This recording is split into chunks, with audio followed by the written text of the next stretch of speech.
Guys আপনাদের এখন আমি একটা জিনিস দেখা যাচ্ছি, ওয়েট করুন দেখবেন। ফারিহা কী করতেছে ওটা দেখার জন্য যাচ্ছি। কেউ কথা বলবেন না, বুঝছেন? চুপ, সে কিন্তু জানা ভিড়ে করতেছে। রে কী করতেছো তুমি? এতক্ষণ লাগে?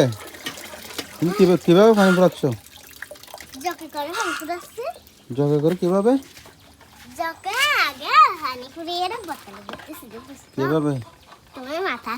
দেখি দেখি দেখি দেখি আগে দেখি কিভাবে পড়া দেখি, দেখতে হবে।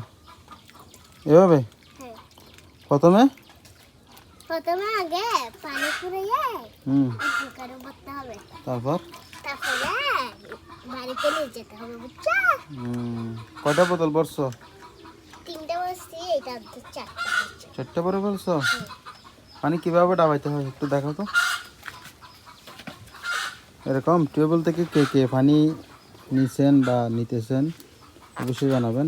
এখন তো সবার ঘরে মোটর আছে, আমাদের এখানে এখনো ম্যানুয়াল। দেখুন ফারিহা কীভাবে সুন্দর করে পানি ডাবাইয়া পানি নিচ্ছে, দেখেন কত সুন্দর করে পানি এখান থেকে নিতেছে। আবার ডাকনাটা দিতে হবে না, এটা একটু দিতে হবে, পরিষ্কার করতে হবে। দেখেন আর ভালো করে দিতে হবে। এখন ডাকনাটা দিতে হবে না। আপনারা কেউ মনে করেন না এই পানিগুলো ময়লা, ময়লা না। এই যে এখানে পানিগুলোর মধ্যে আয়রনের কারণে এই অবস্থা হয়ে গেছে পানি, বুঝছেন?